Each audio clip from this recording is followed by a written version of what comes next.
I want to talk about the current banking crisis, and it is something that has been foreseeable if you have been following my content. I think specifically from 2020 when I started this group, I felt that the video content was gaining momentum from 2020 to date because people now, they are no longer fond of reading long Facebook posts. They would rather watch a YouTube video or TikTok short video as an example. So video is the future of content. That's when I woke up to the idea in 2020. So if you've been following me from then, I am someone that is very passionate and very fond of economics. That is, when I say economics, I mean how the real economy and the world of finance work in the real world. Because in my late 20s, early 30s, I discovered that there was something that was offish about what we were taught in college versus what is happening in the real world economically. And as such, even though I am not economist or financial advisor by profession, but it is something that is that I have been drawn into since the past 15 years. And as such, I have been researching, learning more about how the real world economically is being run or operated and all those things. And I have been warning a lot of people that are actually been following me since back then that there is a big economic implosion that is coming based to, number one, a reckless government deficit spending, number two, currency debasing, or what we call diluting currencies. So, or what we now understand as currencies is not really, it's diluted. It's not the original thing, if I may just explain it that way. All know that in 1971, what we see now as the economy is no longer the real economy, because everything from 1971 to date has been founded on debt. And as such, if you look at countries like America, they are sitting at 31.6 trillion debt, with debt to GDP ratio of about 120%. Debt to GDP ratio is basically when you measure the money that you're making as a country versus what you owe or you're borrowing. In America, they practice what we call quantitative easing. They don't do what we call credit expansion or borrowing like developing countries like South Africa. In South Africa, when we have a shortfall in our budget, we will use our treasury bonds and borrow in other financial institutions like your IMF and your World Banks of this world and all that. So this current economic system is something that has been happening, I mean, for the past almost 50, 60 years or so.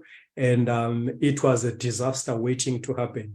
And it looks like now we are at the beginning of the disaster, starting from probably perhaps 2020 to date.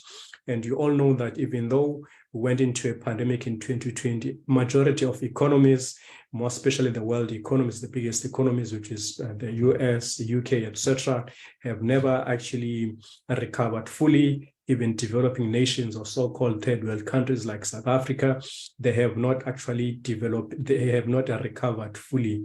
In fact, if you want to understand better, in South Africa in 2019, I think it was the end of second quarter, or the beginning of the third quarter, we were actually downgraded, I think, by the Moody's to sub-investment grade.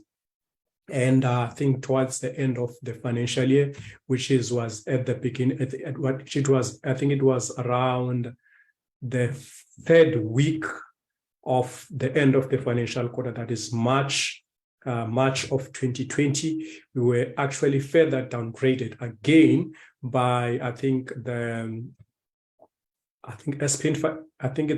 was the Moody's then, and then the other rating agents, I just forgot its name, were further downgraded. But majority of people, they did not pay attention, because at that time people were focusing more on the lockdowns that were being announced by different governments.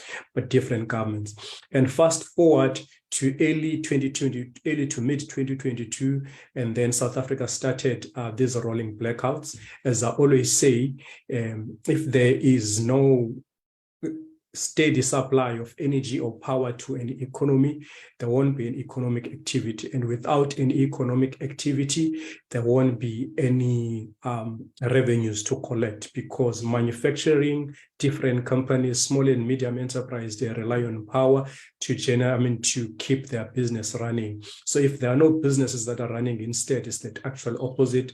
Businesses are closing down, there won't be revenues to collect. And as such, our country has ramped up its borrowing, going to financial institutions like your IMF. I read an article towards the end of last year that our own treasury, national treasury, they were in talks with the World Bank to borrow another additional 1 billion over and above the series of borrowings that they've done during the 2020-2021 what you call pandemic. So specifically for this video, I just want to specifically focus on the banking crisis and what the ripple effect and what is likely to follow after all this series of the banking crisis that we're going to see. So I'm going to be basically sharing my screen, showing you different articles from what I've been actually reading, and also at the end of this video, and then I'll make some recommendations. I don't make recommendations, but what you can do, I would suggest what you can do. I'm not making any recommendations, up to you, but there is so much pain that is coming financially if you have not been paying attention. You've been listening to your CNN and your ETV, your NCA and all those things.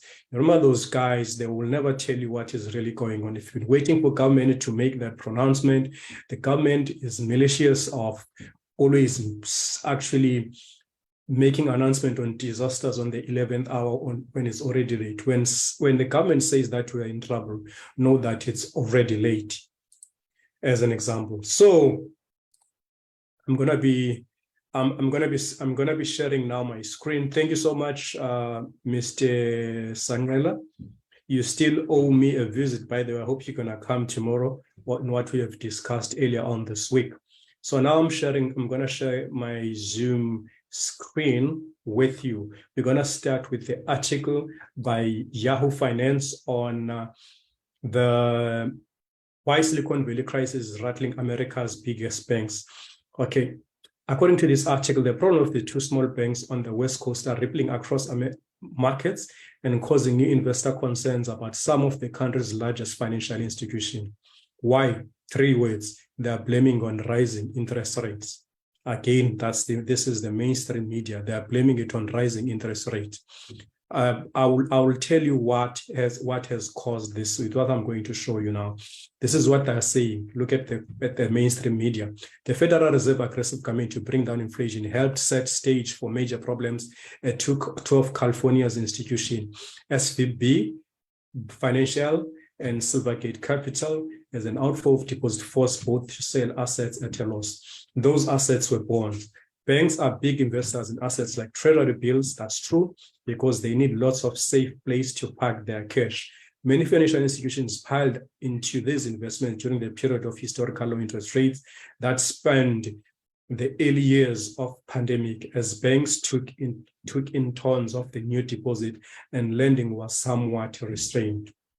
This is according to this article by Yahoo Finance. I'm going to stop sharing. I'm going to actually go to Wikipedia and share with you what bank crisis means, just to have your own understanding. Now I'm going to stop sharing that one. I am now going to Wikipedia, and then we're just going to see. Or just give me a second. My battery is low here. Let me just, okay,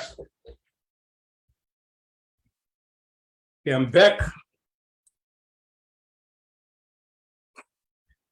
Okay, I'm back. And then let me share this with you guys so that you can see that I'm not just, okay, now we're gonna go here.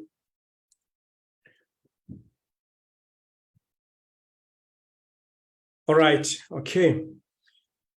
These are just a list of banking crises. Okay. A banking crisis is according to Wikipedia, banking crisis is a financial crisis that affects banking activity. Banking crises include bank runs, which affect single banks, banking panics, which affect many banks, and systematic banking crisis, in which a country experiences many defaults underlying debt, and financial institutions and corporations face great difficulties in repaying contracts. Underline that.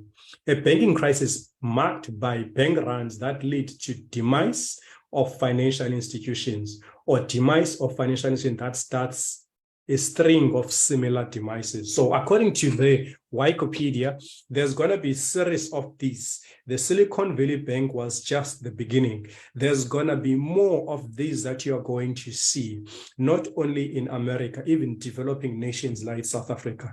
Even though the severity of the matter at hand is going to be felt more by the first world countries like the US.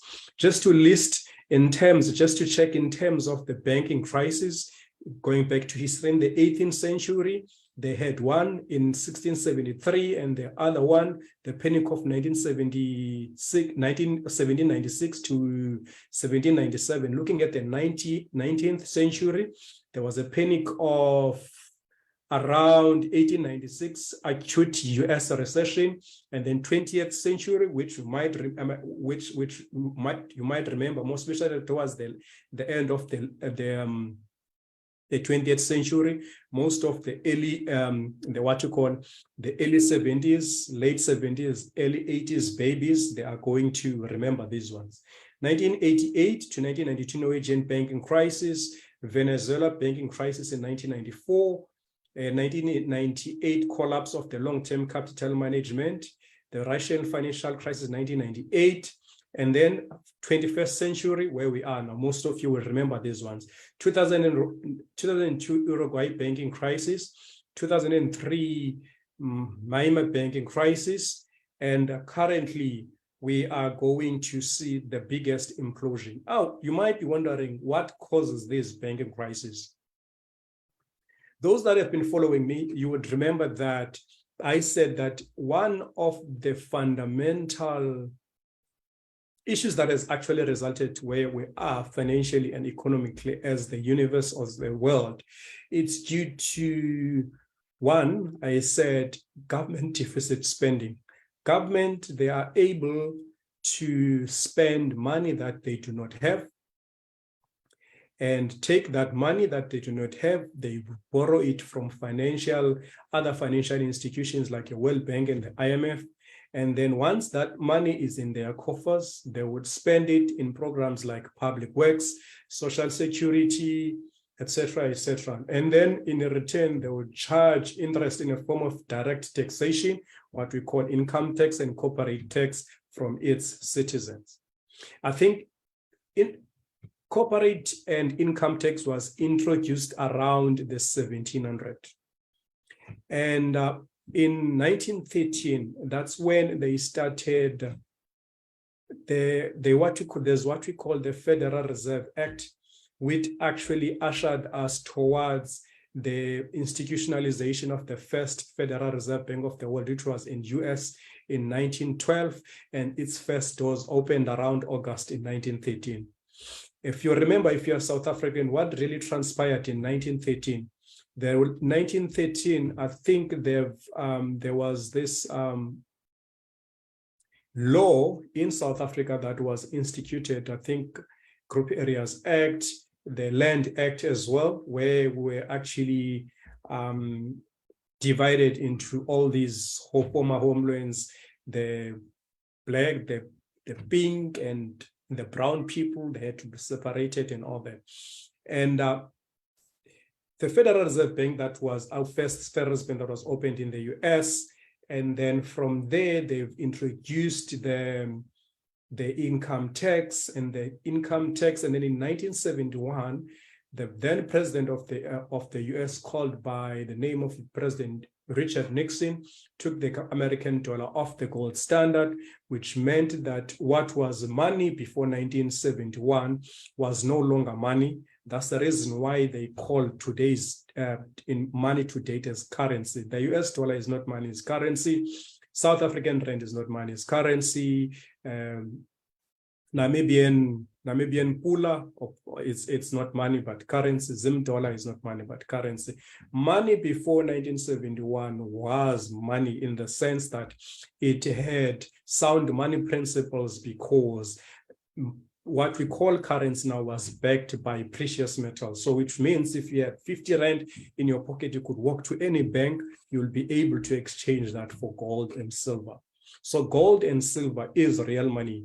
It's God's money because no one can manipulate it. No one can wish it away. No one can actually destroy it except God. So money from 1971 to date became currency. Why did President Nixon remove the American dollar from the gold standard? He removed it due to trade wars of that day. And according to their logic, they were saying that they were trying to curb in inflation and all that. As you all know, politicians, they would say that they were, he said that he was temporarily closing the gold, convertibility of gold to convertibility of the US dollar to gold temporarily, but temporarily, and then 50 years down the line, it is still the case. So the ripple effect of that, I'm going to show you now. I'm going to share another screen with you. We're going to look at the US debt to date. Remember, those that have been following me, I used to say to you that the US is practicing what we call quantitative easing, which means they are able to print their own money out of oblivion. So the Federal Reserve Bank in the US is able to print money into creation. So print money out of nothing and then charge interest from its poor citizens through direct or indirect tax.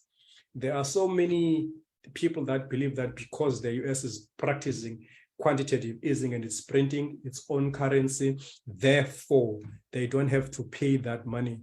That's not true. That is just a fallacy. That money is owed by many US citizens. I will show you now. I'm going to share my screen. Just give me a second.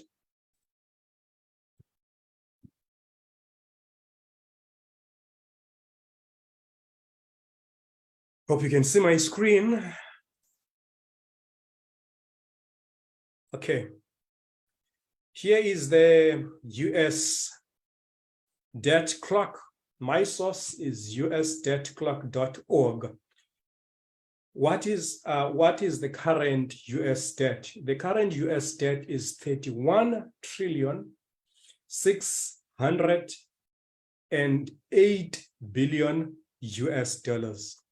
And the US federal debt to GDP, which what I said earlier on, debt to GDP is the money that they owe versus what they make as a country, is 120%, as you can see here.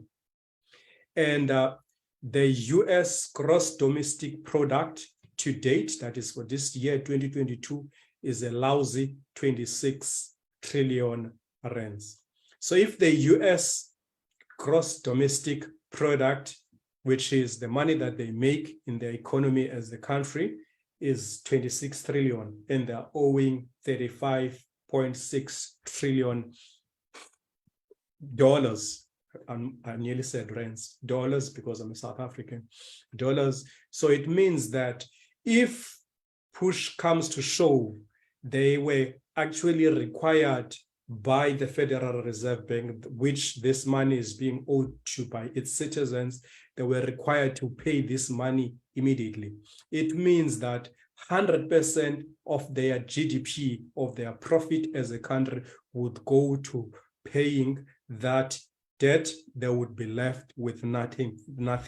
That's what it means. You see now, this has been happening for years.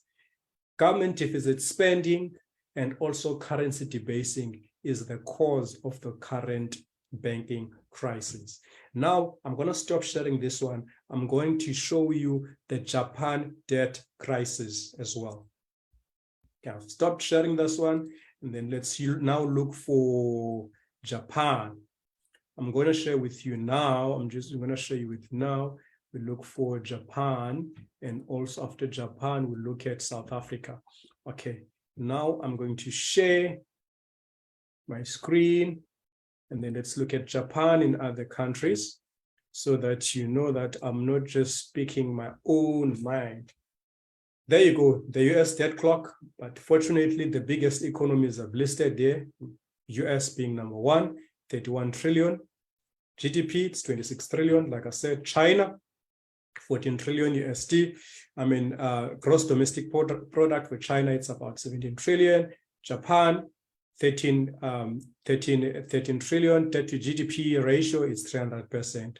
And you go down, you look at Brazil, you look at Italy, you look at France, you look at India, Canada, Argentina, Australia, Korea, Mexico, Nigeria, which is currently sitting at 218 billion US dollar, with GDP ratio, which is 535 billion USD, bigger than South Africa. I think it's the biggest economy currently, US.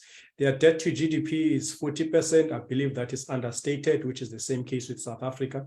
Let's look at the mighty Russia. Mighty Russia is 421 billion USD, and looks like they have a gross domestic product of about 2 trillion.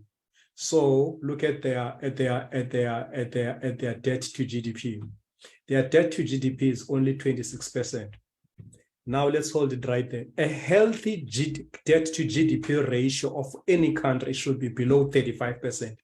In South Africa, the last time our debt to GDP, that is the money that we owe versus what we make as a country, was below 35%, was the year 2008-2009. To date, we have added so much debt in our economy. You remember, from 2008 to date, we have been on negative economic growth. We are not making much as countries. We're doing more of the borrowing, more especially in South Africa. The situation has been exacerbated by the fact that we've got corrupt government that is not accountable to anyone, that is actually doing a mess. So look at Russia. Russia has got one of the healthiest GDP ratio in all these developed, or all these nations that are listed here. I'm going to stop sharing my screen. I'm going to show you now the debt to GDP ratio of SA, which is also understated, by the way.